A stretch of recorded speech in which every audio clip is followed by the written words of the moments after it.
Kita berdoa buat setiap mereka ya, sebelum mereka nanti kita kembali kepada sebelum pandemi. Sekarang mungkin masih pandemi, tapi kita percaya sudah lebih baik. Dan kita akan berdoa buat setiap mereka. Mari kita arahkan tangan kita berdoa. Bapak, kami mengucap syukur buat setiap anak-anak ini. Kami berdoa Tuhan boleh terus berkati pertumbuhan mereka di dalam mereka belajar firman Tuhan. Ketika mereka mendengar, ketika mereka belajar tentang firman Tuhan, kami berdoa Roh Kudus bekerja, biar benih firman Tuhan boleh tertanam dalam hati mereka Tuhan, boleh menjadi sebuah inspirasi, sebuah fondasi yang kuat bagi kehidupan anak-anak ini, boleh menjadi satu guiding principle in their life. We pray that the Holy Spirit will continue to bring them and to grow, to be more mature in their Christianity, and then so they can have a deeper relationship with Christ. Berdoa buat setiap pengajar yang ada, urapan daripada Roh Kudus, hikmat daripada Tuhan itu juga bekerja, sehingga semuanya boleh berjalan dengan baik. Ada firman Tuhan yang boleh membawa setiap mereka untuk lebih dekat lagi kepada Tuhan. Dalam nama Yesus kami berdoa, amin, amin, amin. God bless you. Oke, alright. Oke, apa kabar Bapak Ibu Saudara yang kasih Tuhan? Baik-baik semuanya? Puji Tuhan. Buat yang di rumah juga, selamat hari Minggu. Kita akan mendengarkan firman Tuhan. Saya mau ajak kita siapkan Alkitab kita, karena nanti ada beberapa ayat yang akan kita baca dan tidak ditaruh di depan karena terlalu panjang ya. Jadi lebih baik kita buka atau persiapkan Alkitab kita. Oke, saya mau lanjutkan, ini minggu terakhir ya dari bulan Agustus. Kita selama ini belajar tentang determination, dan sore hari ini saya mau ajak setiap kita untuk kita boleh belajar lebih lagi.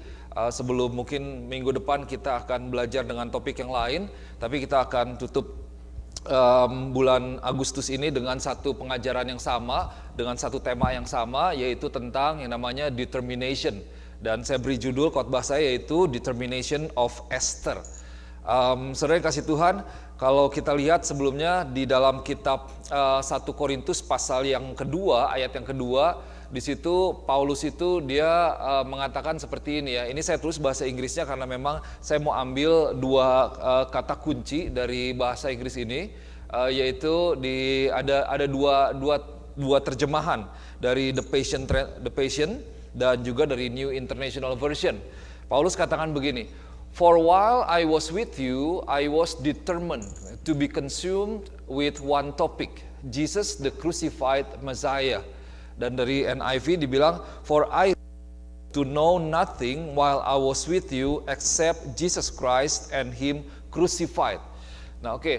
Jadi di sini Paulus dia sampaikan satu pernyataan, yaitu di dalam dua terjemahan ini ditulis dengan dua kata yang berbeda, tapi ini kira-kira memiliki arti yang sama. Yang pertama itu dikatakan I was determined.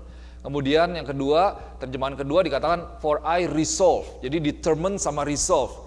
Nah, kita lihat determination sama resolve itu kalau di dalam kamus bahasa Inggris Merriam-Webster Dictionary, itu determination itu memiliki arti yaitu firm or fixed attention.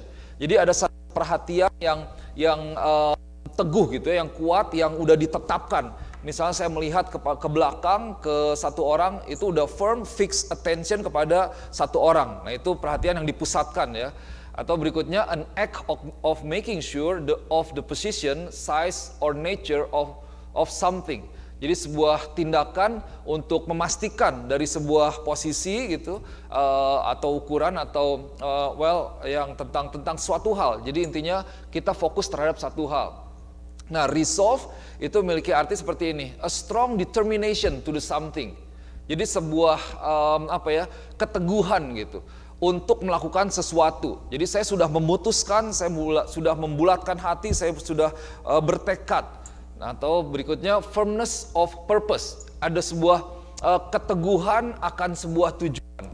Jadi kalau dikatakan determination itu berarti kita memiliki sebuah tekad, sebuah keteguhan hati, memiliki sebuah kebulatan hati. Nah itu ya, kita akan belajar hari ini supaya waktu kita mendengar kata determination kita bisa relate, kita bisa ngerti betul apa yang menjadi arti daripada determination. Minggu lalu, saudara yang kasih Tuhan, saya sampaikan firman Tuhan tentang satu orang tentang ada yang namanya Daniel kalau masih ingat, kemudian Sadrak, Mesak dan Abednego ya, di mana mereka nih Sadrak, Mesak dan Abednego itu mereka memiliki sebuah tekad yang bulat, mereka teguh untuk mengikuti Tuhan terlepas daripada tekanan yang ada yang dibuat untuk menyembah dewa, tapi mereka tidak mengikuti karena mereka punya keteguhan hati untuk tetap menyembah Tuhan dalam hidup mereka. Nah, malam hari ini, sore hari ini saya mau ajak untuk kita belajar dari satu orang lagi yang luar biasa, yaitu seorang Queen, Queen Esther. Wah, ini sebenarnya kalau di Alkitab cerita favorit dari istri saya. Kenapa? Waktu kecil dia senang sekali karena ini ceritanya tentang ratu-ratuan gitu ya. Dibawa ke istana jadi ratu gitu. Wah, nanti ada konflik-konfliknya seperti itu. Sebenarnya minggu lalu itu saya mau ke Teater Sight and Sound ke Philadelphia ya, ke Lancaster. Cuma nggak sempet karena ini ceritanya lagi tentang Esther nih. Ini menarik nih. Oke. Nah, kita lihat dari kitab Esther pasal yang keempat ayat ke-15 sampai ke-16. Saya akan rangkum sedikit saja cerita tentang Esther ini dan nanti kita akan lihat ayat yang ke-15 dan ayat yang ke-16. Nah, jadi saudara yang kasih Tuhan, Esther ini dia adalah seseorang yang pada akhirnya dia orang biasa tapi akhirnya menjadi seorang putri, seorang queen atau ratu ya, ratu daripada Raja Ahasuerus. Jadi singkatnya seperti ini. Ada seseorang yang bernama Haman. Haman itu dia diangkat dikaruniai sebuah kebesaran. Jadi dikasih jabatan, dikaruniai sebuah kebesaran oleh seorang raja pada waktu itu, namanya Raja Ahasuerus. Dan karena dia diberikan sebuah pangkat kebesaran menjadi pembesar, maka kalau dia lewat di gerbang kota itu setiap pegawai istana itu harus sujud, harus berlutut dan sujud menghormati Haman. Tetapi ada satu orang yang bernama Mordekai. Mordekai ini adalah orang yang cinta akan Tuhan dan kira-kira kalau dibayangkan sama seperti Daniel, Sadrak, Mesak dan Abednego. Mordekai ini dia tidak mau menyembah orang lain, dia tidak mau menyembah dewa, dia tidak mau menyembah patung, dia hanya menyembah kepada Tuhan, yaitu ya Tuhan di atas segala Tuhan yang kita kenal sekarang dengan nama Tuhan Yesus Kristus. Nah, jadi Mordekai ini tidak mau menyembah Haman. Jadi ketika Haman lewat, orang menyembah, orang sujud, ketika menghormati, ini Mordekai tidak mau. Dan tentunya akibat daripada itu, ini Haman ini marah sekali. Marah sekali, tetapi Haman, buat Haman untuk membunuh Mordekai itu terlalu kecil. Kurang kayaknya. Jadi buat Haman, dia bertekad, dia determine juga, kayaknya kalau cuma yang dibunuh cuma Mordekai aja kayaknya aduh kurang nih. Jadi Haman bertekad untuk membunuh Mordekai dengan bangsanya, yaitu orang Yahudi. Dan kemudian si Haman ini dia membuat sebuah jebakan untuk bagaimana orang Yahudi ini dimusnahkan. Ini sebuah cerita yang menarik. Saya tidak akan cerita detail, tapi ini kira-kira rangkumannya. Saudara baca ini seperti sebuah novel, sebuah cerita yang luar biasa dan kita bisa banyak belajar daripada cerita ini. Nah, kemudian berikutnya Mordekai istilahnya tahu apa yang menjadi rencana Haman untuk memusnahkan bangsa Yahudi. Dan Mordekai dia juga berkeinginan dia mau untuk menyelamatkan bangsa Yahudi. Dia berusaha untuk menolong orang-orang Yahudi. Nah, pada akhirnya ada sebuah pemilihan karena kalau dibaca di pasal yang pertama itu ada seorang ratu sebelumnya yang namanya Ratu Wasti. Tapi Ratu Wasti ini karena sesuatu hal dia dibuang oleh Raja Ahasuerus dan kemudian raja itu dia mencari seorang ratu yang baru, pengganti Ratu Wasti. Dan dari semua orang, semua putri-putri di bangsa itu dikumpulkan, mana yang paling cantik, mana yang paling bagus, dan mereka dipersiapkan begitu lama dan istilahnya kayak dipilih, ini di apprentice ya, untuk menjadi ratu berikutnya daripada Raja Ahasuerus. Singkat cerita, Esther terpilih dan kemudian Esther yang berusaha untuk menyelamatkan bangsa Yahudi. Dan di ayat yang ke-15 dan 16 dikatakan seperti ini. Maka Esther menyuruh menyampaikan jawab ini kepada Mordekai. Oh, ini sebelumnya, jadi Mordekai bilang sama Esther, Esther kamu ini, istilahnya, kamu ini juga sama, kita dari bangsa kita sama-sama bangsa Yahudi. Bukan berarti ketika kamu tinggal di istana raja, kamu akan luput begitu. Kalau ini semuanya dimusnahkan, kamu juga kena. Jangan sampai salah, bukan berarti kamu ada di istana, kamu terlindungi karena kamu juga orang Yahudi, begitu. Jadi terus Mordekai katakan, well justru ingat juga, mungkin untuk saat inilah, untuk kondisi inilah, Tuhan nih bawa kamu untuk menyelamatkan bangsa Yahudi. Kemudian Esther katakan kepada Mordekai seperti ini, ayat yang ke-16. Pergilah, kumpulkanlah semua orang Yahudi yang terdapat di Susan dan berpuasalah untuk aku, jangan makan dan janganlah minum 3 hari lamanya. Baik waktu malam, baik waktu siang, aku serta dayang-dayangku pun akan berpuasa demikian. Dan kemudian aku akan masuk menghadap raja, sungguh pun berlawanan dengan undang-undang, kalau terpaksa aku mati, biarlah aku mati. Wah, ini dia. Ini yang luar biasa ya. Saudara lihat bahwa dalam 2 ayat ini kita bisa belajar bagaimana Esther juga memiliki sebuah determination. Dia memiliki kebulatan hati, dia meneguhkan hatinya untuk dia bisa menolong orang Yahudi dan dia berkata, oke, ini kalau saya masuk menghadap raja nih tanpa dipanggil oleh raja itu nggak boleh. Saya ini pasti mati. Tapi oke, sekarang kita puasa, panggil semuanya, semua dayang-dayang, asisten-asisten itu tidak akan makan, kita berpuasa dan saya akan maju, akan masuk kepada raja, masuk ke istana meskipun resikonya mati, kalaupun saya mati, ya udah, saya mati. Oke. Nah, saudara yang kasih Tuhan, Esther ini punya sebuah determination yang luar biasa. The determination of Esther, which is to save the Jewish people. Dia memberikan dirinya, dia memberikan segalanya untuk bangsa Yahudi itu bisa diselamatkan. Dan sebenarnya kalau kita belajar dalam konteks ini, Esther waktu itu dia berusaha untuk melawan Haman atau rencana jahat Haman. Rencana jahat Haman untuk memusnahkan bangsa Yahudi, untuk membunuh bangsa Yahudi. Dan at any cost, dia membulatkan hatinya, bertekad untuk menyelamatkan bangsa Yahudi.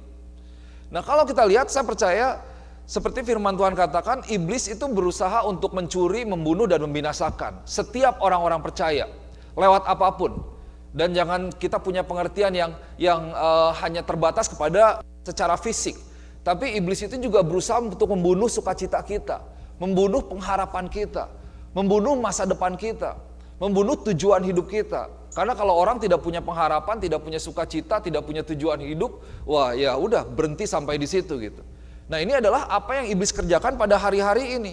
Bagi kita sebagai orang percaya, yaitu untuk membela bangsa ini. Untuk membela setiap orang-orang yang ada, untuk membawa mereka kepada Tuhan, dan membawa mereka untuk ketemu dengan Tuhan. Jadi seperti ini 2 minggu lalu saya sampaikan tentang Esther sedikit. Kalau saudara ingat, understanding your why. Ya, kita perlu mengerti your why. Why, for example, kenapa kita melakukan apa yang kita lakukan sekarang? Kenapa kita berada di tempat ini? Kita mesti punya yang namanya strong why. Yang pertama, miliki strong why dalam kehidupanmu. Amin. Miliki strong why, alasan yang kuat di dalam kehidupanmu. Engkau bukan orang lain, ada rencana Tuhan dalam kehidupanmu, dan itu spesifik hanya untukmu. Kemudian, kita juga perlu belajar untuk determine di dalam mengikut Tuhan. Untuk sungguh-sungguh mengikut Tuhan. Ikut Tuhan sepenuhnya. Ikut Tuhan sepenuhnya, memberi yang terbaik. Nah, saudara yang kasih Tuhan, kita tahu bahwa di dalam kita mengikut Tuhan, itu ada banyak sekali tantangan yang kita hadapi. Baik dari orang lain, kita tahu ya, orang melakukan sesuatu terhadap kita, wah ini bikin masalah aja nih, orang ini bikin kesel. Ada yang ngutang mungkin, ada yang ngejahatin kita, ngomongin kita, ngegosipin kita. Dari orang lain, atau daripada kehidupan. Kehidupan itu ya misalnya ada yang namanya bencana, ada yang namanya pandemi, ada masalah yang membuat kita kehilangan, ya hanya sekedar kehidupan aja. Kehidupan membuat kita mengalami banyak masalah, atau bisa jadi dari diri kita sendiri. Kita bikin masalah sendiri. Seringkali juga masalah terjadi itu karena keinginan kita, karena hanya hasrat kita gitu untuk sesuatu hal dan yang lain-lain. Nah, belajar daripada Esther, apa yang Esther lakukan? Saya mau ajak lagi kita lihat Esther ini berada di dalam sebuah kondisi di mana bangsa ini mengalami sebuah ancaman di mana mereka akan dimusnahkan. Gitu ya. Esther ada di sana. Dan apa yang Esther lakukan? Dia punya determination. Tapi lebih spesifiknya lagi, apa yang dia lakukan dalam usaha dia untuk menyelamatkan bangsa itu. Yang pertama, ini yang perlu kita lakukan dalam kehidupan kita juga. Saya percaya kita perlu berjalan di dalam yang namanya doa. Ya, di dalam kehidupan doa. Kita perlu berdoa. Ini mungkin singkat saja. Doa itu adalah sebuah komunikasi, doa adalah hubungan, kita tahu doa adalah nafas kehidupan setiap orang percaya. Ada satu kalimat yang mengatakan begini, kalau engkau memiliki pilihan, apakah engkau harus bekerja atau engkau harus berdoa, pilihlah untuk berdoa. Gitu. Sebelum engkau melakukan sesuatu, bawalah semuanya di dalam doa. Kenapa? Karena waktu kita berdoa, kita sedang menunjukkan kepada Tuhan bahwa kita mengandalkan Tuhan. Kita mengutamakan Tuhan. Kita berharap kepada Tuhan. Bahwa Tuhan, oke, di depan saya ada seperti ini, saya mempunyai pilihan ini dan ini dan ini, atau saya punya keinginan untuk ini, saya punya masalah ini, dan saya bawa Tuhan ke hadapan Tuhan. Jadi kita menunjukkan bahwa kita benar-benar menggantungkan kehidupan kita kepada Tuhan. Kalau kita cek dalam kehidupan kita, apakah kehidupan kita udah just like business as usual? Oh, jalan aja udah ke pola ya, Monday, Tuesday, Wednesday, Thursday, dan seterusnya. Di mana it's just a physical activities. Kita tidak lagi benar-benar menggantungkan kehidupan kita kepada Tuhan. Ini mungkin menjadi sebuah reminder buat setiap kita. Apakah kita masih berdoa kepada Tuhan? Apakah kita masih berharap kepada Tuhan? Apakah kita masih berterima kasih kepada Tuhan? Bersyukur kepada Tuhan dari setiap hal yang Tuhan berikan dalam kehidupan kita. Saudara lihat, Esther, dia determined. Dia punya tekad. Oke, saya ambil deh. Ini posisi saya, oke. Apa yang saya bisa lakukan, saya lakukan. Tapi hal yang pertama yang dia lakukan, dia mendasari semuanya, dia mengawali semuanya, dia memulai semuanya, dia menaruh doa itu sebagai dasar daripada semuanya. Dia ajak semuanya, oke sekarang pokoknya mari kita berpuasa. Dan puasa itu kalau saudara, ini di Alkitab memang di situ tidak ditulis spesifik bahwa Esther bilang mari kita berdoa. Tapi kalau kita belajar, puasa itu di dalam iman kekristenan itu bukan hanya sekedar menahan lapar dan menahan haus ya, atau menahan emosi.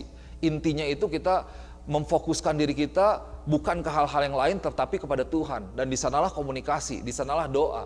Jadi intinya kita benar-benar bergantung, berharap, memusatkan perhatian sepenuhnya kepada doa. Dan berharap kepada Tuhan.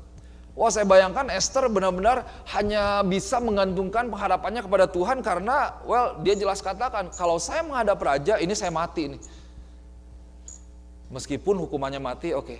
Tapi mari kita berdoa. Kita berharap kepada Tuhan. Nah, dalam 1 Tesalonika 5 ayat 17 dikatakan, pray without ceasing. Ini beberapa terjemahan bagus ya. Atau never stop praying. Make your life a prayer. Dan itu dia, bahwa doa adalah komunikasi. Jadi di dalam kehidupan kita, saya mau ajak kita sekali lagi, mari kita boleh berjalan di dalam yang namanya dalam kehidupan doa. Ada amin. Kita terus terhubung dengan Tuhan, tidak pernah berhenti untuk mengucap syukur. Selalu bergantung kepada Tuhan, ingat bahwa semuanya dari Tuhan dan semuanya Tuhan percayakan untuk bisa kita kembalikan kepada Tuhan. Ada amin. Nah yang kedua, mari kita boleh berjalan bersama-sama, walk together. Nah Esther kan bilang, semuanya oke. Sekarang semuanya kumpulkan semua orang Yahudi yang terdapat di Susan. Dan berpuasalah untuk aku.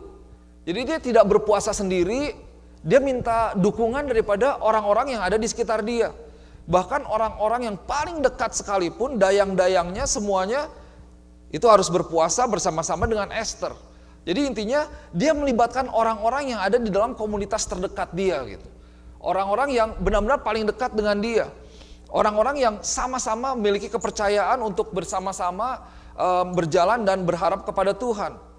Nah saudara yang kasih Tuhan, Berapa banyak saudara percaya bahwa kita ini diciptakan untuk hidup bersama sebagai makhluk sosial yang tidak bisa terlepas satu sama lain, betul ya? Itu kan sederhana. Dan terlebih lagi Yesus mengatakan bahwa kita ini adalah bagian dari tubuh. Ada berbagai macam anggota tubuh kita, dari kepala sampai ke kaki, ada tangan, kaki, kuping, di telinga, mulut, hidung, dan semuanya. Tetapi kita terhubung di dalam satu tubuh. Wah, ini kalau dikhotbahkan ini bisa 1 tahun nih sebenarnya. Ada banyak sekali prinsip kebenaran tentang prinsip satu tubuh ini. Betapa penting untuk kita berada di dalam yang namanya sebuah komunitas atau di dalam keluarga Kristus. Penting sekali untuk kita bisa terhubung dengan keluarga Kristus, dengan tubuh Kristus, dengan gereja Tuhan, di dalam yang namanya keluarga Tuhan. Di dalam keluarga Tuhan, di dalam tubuh Kristus ada sebuah prinsip, yaitu yang namanya prinsip bersama atau prinsip saling. Saling itu ya saling memberkati, saling memberi salam, saling mendahulukan satu sama lain. Berarti kita mesti terlibat satu dengan yang lainnya. Kita tidak bisa sendirian. Nah, saudara yang kasih Tuhan, kalau kita lihat di dalam keluarga nih, dalam keluarga kita sendiri, misalnya keluarga secara fisik, apa yang terjadi dalam keluarga yaitu kita memperhatikan orang lain bukan hanya diri kita sendiri. Betul ya? Yang masak nasi kan buat semuanya. Ayo masak nasi, ayo masak nasi buat sendiri aja. Kalau udah gitu cuci piring, masa cuci piring sendiri, tapi kita cuciin yang lain misalnya. Dan lain sebagainya, kita memperhatikan orang lain juga, anggota keluarga kita, bukan diri kita sendiri. Di dalam keluarga apa yang terjadi, kita bertumbuh sama-sama menjadi semakin dewasa. Kita mendidik anak kita semakin dewasa. Mungkin setelah dalam umur-umur tertentu, anak-anak kita juga bisa mengoreksi kita, mengingatkan kita kalau salah. Tapi itu yang terjadi dalam keluarga, supaya kita boleh menjadi pribadi yang lebih baik setiap hari. Kemudian di dalam keluarga itu namanya memaksimalkan talenta dan karunia. Sebagai orang tua kita berusaha untuk membawa atau menggali ini anak ini potensinya di mana nih, talentsnya di mana, karunianya di mana. Kalau nggak di gereja ya di luar, di dunia sekuler, apakah dia ke bisnis, apakah dia ke art, apakah dia ke politik, apakah dia ke sport, ke olahraga, ke menjadi pengajar, kita bawa mereka supaya apa yang Tuhan berikan dalam kehidupan anak-anak ini itu bisa maksimal dalam kehidupan mereka, begitu ya. Itu kan terjadi dalam keluarga. Demikian juga dengan keluarga Kristus. Waktu kita berkumpul seperti ini, dalam hubungan kita sebagai satu dengan yang lainnya, sebagai satu jemaat Tuhan, satu gereja Tuhan, kita mendorong memaksimalkan talenta dan karunia yang ada, yang Tuhan berikan kepada setiap saudara seiman kita untuk bisa maksimal. Dan kita mendorong semuanya itu kita berjalan bersama-sama. Dan di dalam keluarga, dalam sebuah keluarga itu berarti ada sebuah perawatan, ada penjagaan, ada perhatian, supaya kita tidak jatuh, supaya kita boleh terus sehat, bisa terus bertumbuh bersama-sama maksimal di dalam panggilan yang daripada Tuhan. Itulah pentingnya keluarga. Jadi kita tidak bisa terlepas dengan yang namanya keluarga Tuhan sebenarnya. Kalau engkau melepaskan diri, sebenarnya engkau sedang menaruh posisimu dalam kondisi yang bahaya. Roma 12 ayat ke-5 bilang begini, God's Word Translation, in the same way, even though we are many individuals, dikatakan Christ makes us one body and individuals who are connected to each other. Demikian juga kita, walaupun banyak, adalah satu tubuh di dalam Kristus, tetapi kita masing-masing adalah anggota yang seorang terhadap yang lain. Ya. Ini sebuah prinsip nih, bahwa saudara, keluarga kita secara fisik itu berakhir loh. Tapi keluarga kita secara spiritual itu terus selama-lamanya. Kita diciptakan sebagai satu tubuh Kristus. Gereja Tuhan itu tidak berakhir. Gereja Tuhan memiliki kuasa. Dan waktu kita selesai, kita masih terhubung sebagai satu keluarga Kristus. So, Esther tahu dia nggak bisa sendiri. Esther tahu bahwa dia perlu orang lain dan dia melibatkan orang lain. Dia melibatkan keluarganya. Dia tahu bahwa di dalam sebuah komunitas, dalam keluarga, dia perlu orang lain untuk bisa melihat dari perspektif lain, dari cara pandang lain yang mengingatkan dia. Sehingga dia pada akhirnya dia meminta bantuan pun orang-orangnya. Ayo sama-sama dengan saya. Mari. Kalaupun saya yang bisa maju ke sana, tapi saya tahu waktu saya maju, saya tidak maju sendiri. Tapi saya tahu ada orang-orang yang mendukung saya, yang mendoakan saya, yang berjalan bersama-sama dengan saya di dalam doa. So, Mari kita boleh stay connected, be involved, be in the safe place, and grow together. Ada amin? So, walk in prayer, and then number 2, walk together. Nah, oke, ceritanya berlanjut tentang Esther ini ya.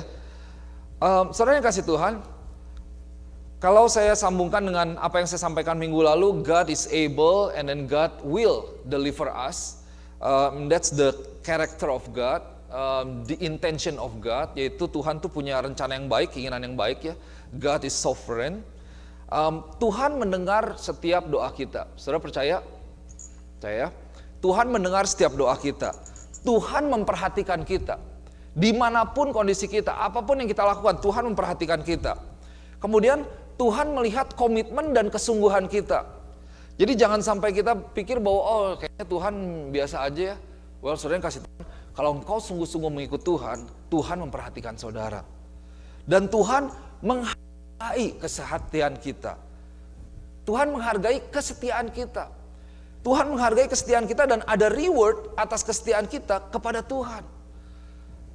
Sebentar saya akan sampaikan apa yang Tuhan lakukan kepada Esther. Jadi kalau saudara lihat dari cerita-cerita di Alkitab, minggu lalu ada Sadrak, Mesak, dan Abednego. Bagaimana 3 orang ini, mereka setia kepada Tuhan, mereka ikut Tuhan, mereka sungguh-sungguh mengikut Tuhan, mereka bertekad untuk tidak menyembah patung, tapi menyembah hanya Tuhan saja, dan bagaimana Tuhan menyelamatkan mereka dan Tuhan bekerja dalam kehidupan mereka ya. Tuhan melakukan yang luar biasa. Nah, di dalam kehidupan Esther, berikutnya kita lihat, ini ada beberapa pekerjaan Tuhan yang dinyatakan dalam kehidupan Esther dan orang-orang yang ada di sekitarnya atau dengan bangsanya. Yang pertama, apa yang Tuhan berikan? Saya berdoa, saya percaya ini boleh terjadi kepada setiap kita yang sungguh-sungguh mengikut Tuhan. Yang pertama, favor. Coba katakan favor. Favor. Saya mau ajak kita lihat firman Tuhannya. Di Esther pasal yang ke-5, ayat yang kedua dan ayat yang ketiga. Jadi kalau saudara baca dari sebelumnya, itu ceritanya Haman itu dihukum, kemudian raja itu dia mengatakan sesuatu. Firman Tuhan kita lihat sama-sama ya. Ketika raja melihat Esther, sang ratu berdiri di pelataran, berkenanlah raja kepadanya. Sehingga raja mengulurkan tongkat emas yang di tangannya ke arah Esther. Lalu mendekatlah Esther dan menyentuh tongkat itu. Tanya raja kepadanya, apa maksudmu, hai Ratu Esther? Dan apa keinginanmu? Sampai setengah kerajaan sekalipun akan diberikan kepadamu.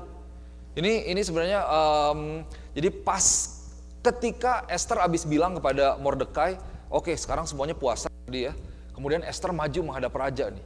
Kan tadi Esther bilang sebelumnya, pas banget, baru aja Esther bilang, kalaupun aku mati, ya aku mati deh. Kemudian Esther maju pada raja, surprisingly. Nah ini cukup mengagetkan, ternyata raja itu memiliki kemurahan terhadap Esther.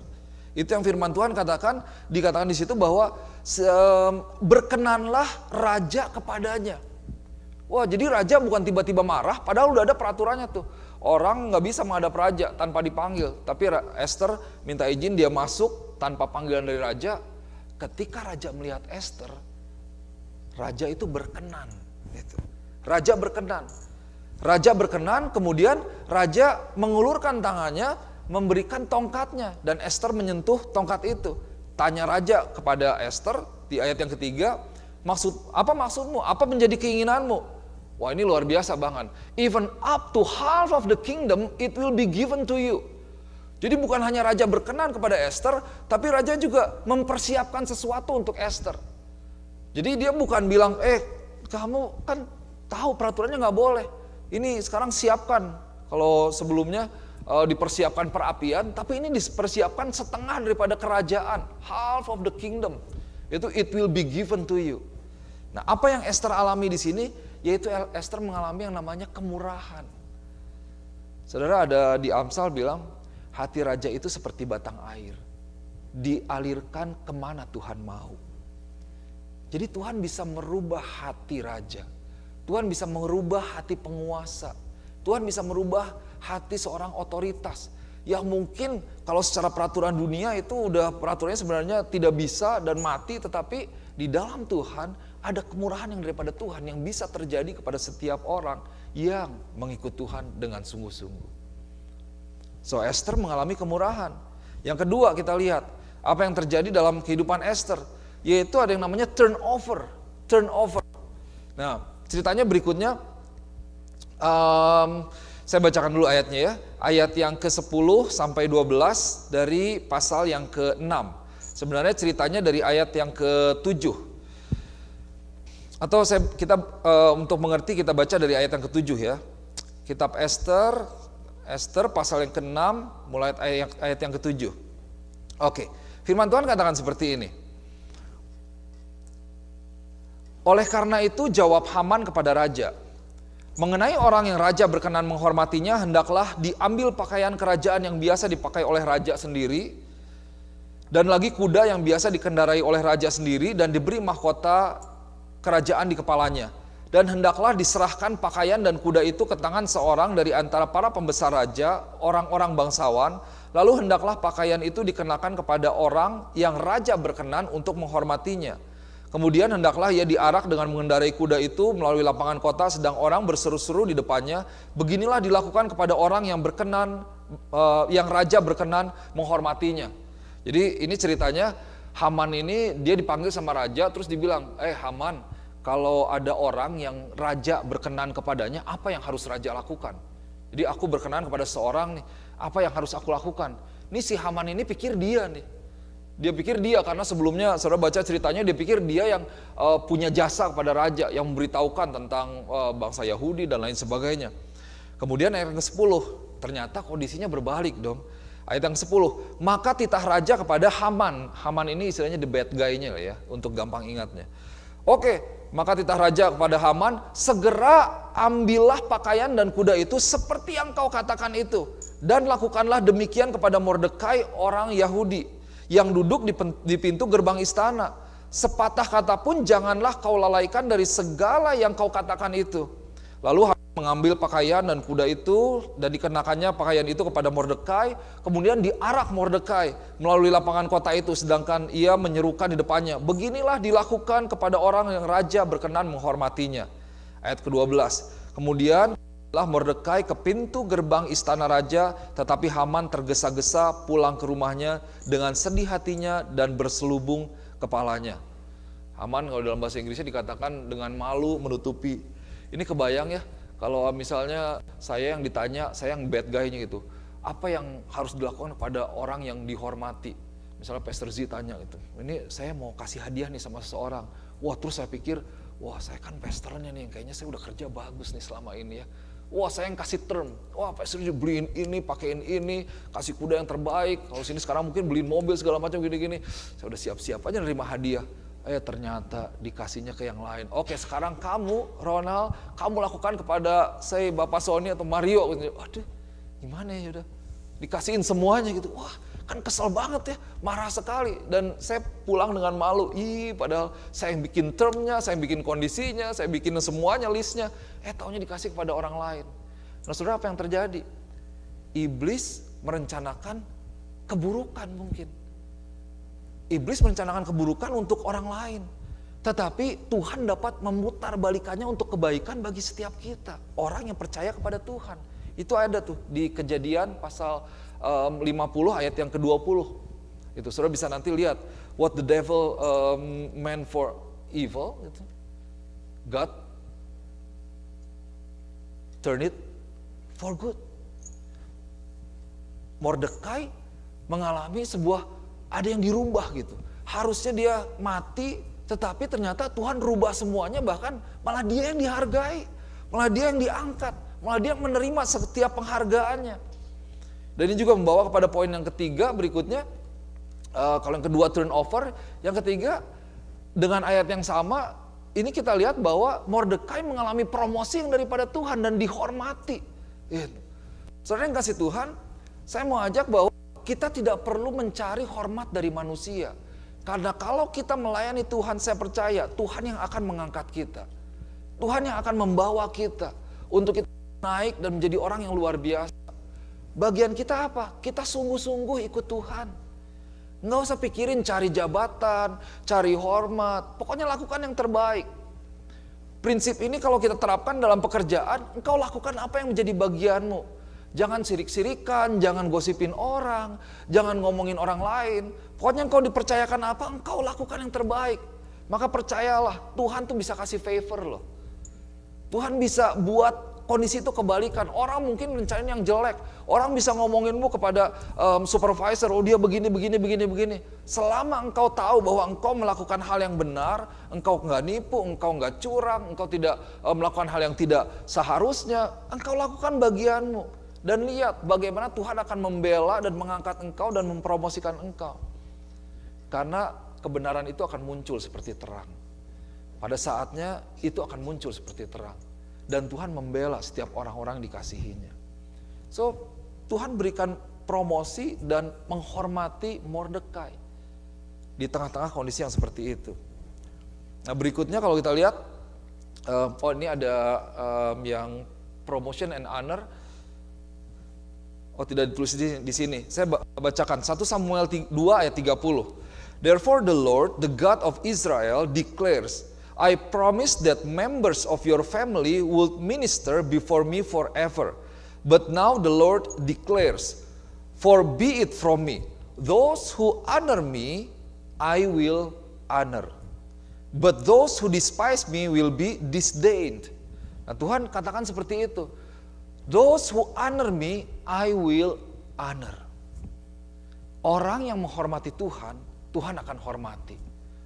Orang yang mengutamakan Tuhan, Tuhan akan angkat, Tuhan akan berikan reward, Tuhan akan lakukan hal yang luar biasa. Tuhan bisa memberikan, mengaruniakan kemurahannya, favor daripada Tuhan itu boleh terjadi.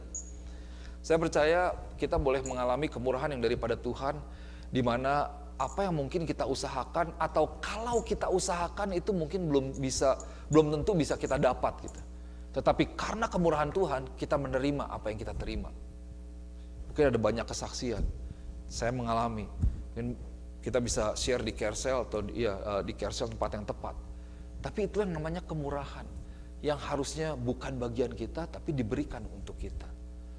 Dan kemudian seperti tadi ada turnover, ada promotion daripada Tuhan. Yang keempat, yang terakhir, apa yang terjadi? Yaitu pada akhirnya bangsa Yahudi itu mengalami perlindungan daripada Tuhan. Ini ceritanya sebenarnya belum selesai. Tapi pada akhirnya karena Haman dihukum dan Esther itu dia datang menghadap raja, dia katakan kepada raja. Dia katakan seperti ini, di pasal yang ke-8 ayat 3 sampai ke-4. Kemudian Esther berkata lagi kepada raja sambil sujud pada kakinya dan menangis memohon karunia, supaya dibatalkannya maksud jahat Haman orang Agag itu, serta rancangan yang sudah dibuatnya terhadap orang Yahudi. Maka raja mengulurkan tongkat emas kepada Esther, lalu bangkitlah Esther dan berdiri di hadapan raja. Jadi saudara yang kasih Tuhan, karena sebelumnya apa yang Haman usahakan, Haman sudah mendapatkan persetujuan raja dan itu sudah ditetapkan, jadi sudah menjadi hukum, gitu, sudah menjadi hukum dan harus dilaksanakan, terlepas dari apa yang tadi dengan semuanya. Dan maka dari itu Esther menghadap raja kembali dan Esther memohon kepada raja. Oke. Kalau saudara baca di ayat berikutnya, ayat yang ke-5 dan seterusnya, itu Esther ketika dia oh ini masih ayat yang sebelumnya ya? Oke. Ini seharusnya ada di sini ditulis harusnya Esther 8 ayat 3 sampai ke 4. Jadi intinya Esther datang pada raja, kemudian dia bilang seperti itu. Karena raja, ini ada orang yang berusaha untuk membunuh kami, membinasakan bangsa kami. Dan kemudian raja mengulurkan tongkat emasnya kepada Esther, lalu bangkitlah Esther dan berdiri di hadapan raja. Kalau saudara baca, raja itu memberikan cincin kepada Mordekai untuk Mordekai membuat sebuah peraturan baru dan distempel. Karena zaman dulu itu kalau buat hukum itu harus distempel dengan cincin raja. Ada yang tahu nggak dengan stempel yang warna merah itu yang kayak lilin ya, merah, terus biasanya dikasih pita. Nah itu kan biasanya di stamp tuh, gitu ada embossnya gitu. Kita punya juga tuh. Nah itu jadi resmi. Nah zaman dulu resmi itu seperti itu. Raja itu harus membubuhkan mungkin ada capnya gitu ya, kerajaan apa gitu, di Office of the President of Ahasuerus or something gitu. Itu jadi resmi gitu. Dan itu diberikan kepada Mordekai dan Mordekai yang buat hukumnya. Oke, pada akhirnya dibatalkan hukum yang dibuat atau disarankan oleh Haman yang sudah jadi hukum sebelumnya, dan berlakulah hukum yang baru. Bahwa pada akhirnya bangsa Yahudi itu tidak jadi dimusnahkan singkatnya. Mereka mengalami perlindungan daripada Tuhan karena ada satu orang yang memberikan dirinya, yang bertekad, yang membulatkan dirinya, determined to save the people at any cost. Kalaupun mati, aku akan mati. Tapi karena ada seorang Esther, maka bangsa ini akhirnya diselamatkan daripada rencana jahat daripada iblis yang bekerja lewat Haman dan orang-orangnya. Nah, saudara yang kasih Tuhan, kita lihat ada God's work and sovereignty. Tuhan itu bekerja, Tuhan berdaulat ya. Ini kedaulatan Tuhan dan Tuhan bisa melakukan ini. Yaitu tadi God's favor, God's turnover, God's promotion, or God's honor, and then God's protection over our life. Tuhan bisa bekerja in a miraculous way, dengan cara yang tidak pernah kita pikirkan, dengan cara yang tidak pernah kita bayangkan sebelumnya. Mujizat Tuhan, terobosan Tuhan itu bisa terjadi. Bagian kita seperti apa? Bagian kita setia terhadap Tuhan, sungguh-sungguh untuk ikut Tuhan, dedikasikan kehidupan kita untuk Tuhan, dedikasikan seluruh kehidupanmu untuk Tuhan, berikan yang terbaik untuk Tuhan, berserah kepada Tuhan, berkorban untuk Tuhan, kasihi Tuhan, layani Tuhan unconditionally. Love God, serve God unconditionally, and then let God do the rest. Ada amin. Miliki keteguhan hati, kebulatan hati, tekad yang bulat dalam kita mengikut Tuhan, dan ikutlah Tuhan dengan sungguh-sungguh. Amin. Mari kita berdoa. Bapa, di dalam nama Yesus hamba berdoa Tuhan, biar benih firman Tuhan tentang kebulatan hati, kesungguhan hati, determination ini boleh menjadi satu prinsip yang baru atau yang terus berlanjut dalam kehidupan kami Tuhan. Dalam kehidupan setiap jemaat Tuhan di tempat ini, bahwa di dalam kami mengikut Tuhan, kami gak mau main-main Tuhan. Kami gak mau setengah-setengah, tapi kami mau memberikan yang terbaik untuk Engkau Tuhan. Kami tidak tahu apa yang akan terjadi di masa yang akan datang. Kami tidak tahu apa yang mungkin terjadi Tuhan dalam kehidupan kami. Tapi pada hari ini Tuhan, saat ini, kami mau katakan kembali kepada Engkau Tuhan, bahwa kami mau mengikut Tuhan sepanjang kehidupan kami, seumur hidup kami. Karena kami mengucap syukur bahwa Tuhan telah memberikan yang terbaik. Engkau boleh mati bagi setiap kami sehingga kami boleh dilayakkan, ditebus daripada setiap dosa yang ada, diangkat dan diberikan kehormatan untuk menjadi rekan sekerja Allah. Dan Bapa, biar lewat kehidupan kami mau dedikasikan untuk semuanya boleh membawa kemuliaan bagi nama Tuhan, untuk boleh memperluas kerajaan Allah. Berdoa di dalam nama Tuhan Yesus, biar lewat setiap pribadi yang ada di tempat ini, setiap jemaat Tuhan di gereja ini, nama Tuhan boleh dimuliakan dan Injil boleh disebarluaskan. Tuhan boleh pakai, ini kami Tuhan, ini kami, utus kami Tuhan. Biar setiap hal yang Tuhan boleh percayakan, itu boleh maksimal, sehingga nama Tuhan boleh disebarluaskan, boleh dimuliakan di antara bangsa-bangsa. Terima kasih Bapa. Hamba-Mu sungguh berdoa Tuhan, Engkau yang boleh lihat setiap hati daripada anak-anak-Mu Tuhan. Engkau yang boleh mengganjar kesetiaan mereka. Engkau yang boleh memberikan reward atas setiap hal, kesetiaan yang mereka berikan kepada Engkau Tuhan. Ada pembelaan yang daripada Tuhan, ada perlindungan yang daripada Tuhan. Di dalam nama Tuhan Yesus, terima kasih Tuhan. Di dalam nama Yesus, hamba berdoa, dimeteraikan firman Tuhan, boleh tertanam di dalam hati kami, menjadi prinsip dalam hidup kami. Haleluya, haleluya, amin, amin. Let's stand together, church, as we praise His name. Yes, Lord. Sing your presence, your presence.